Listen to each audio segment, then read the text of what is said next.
You know, the heavyweight division is a gamble, and these are how the slot machines have come up now among the big boys in boxing. Of course, Tyson Fury is the lineal champion, and he has a $100 million plus contract that comes with it. Deontay Wilder has said the rematch is set with Fury. That's the mega fight. Anthony Joshua had 3 belts. But guess what?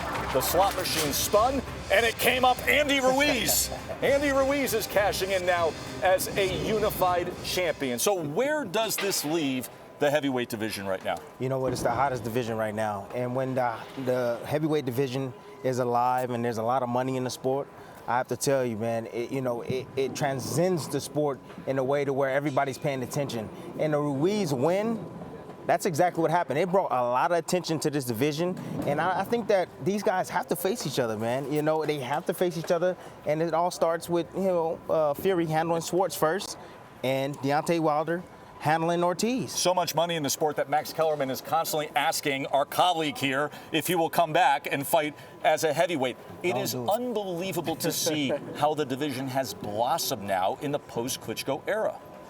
I love it. The heavyweight boxing is back mainstream. Everywhere I go, I'm hearing about Tyson Fury and Tom Schwartz and Deontay Wilder and, Joshua and now Ruiz.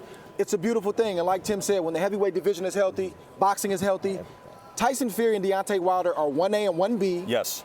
But Ruiz and Joshua, they have to sort out what they got going on. Ruiz has to prove in the rematch that the first fight was not a fluke, and Anthony Joshua has to prove that it was a fluke. Let them work that out. In the meantime, can we get Fury and Wilder?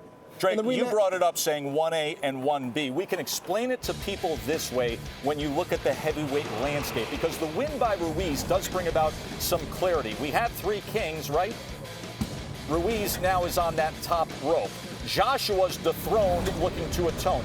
Then you have contenders, and they're good. Dylan White, Ortiz, Joseph Parker, Kubrat Pulev is a live guy, and Rivas is undefeated. You have X factors like Big Baby Miller coming back, and even Usyk, the undisputed cruiserweight champion, who's heading north to heavyweight. It is loaded. It's not just that you have these headline makers on top. You have depth, you have parity, and it's unpredictable. Absolutely. It's wide open.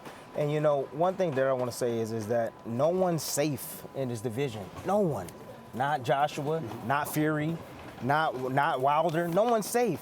And, until these guys get in the ring and they face each other, we can sit up here and we can say, hey, this guy's the best.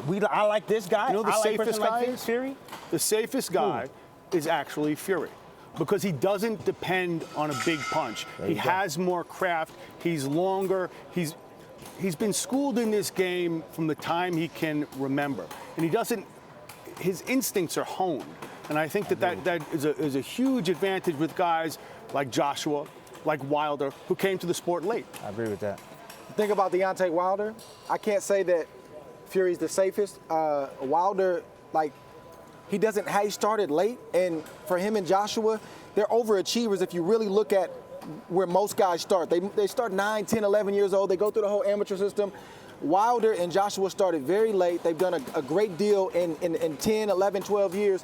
But Wilder is a problem because he doesn't really have a style. And yes, he depends on the right hand too much. And he's not an all-time great fighter yet, but he's got an all-time great right hand. And we saw that in the fight with Tyson Fury and the previous 40-some-odd fights that he fought before that.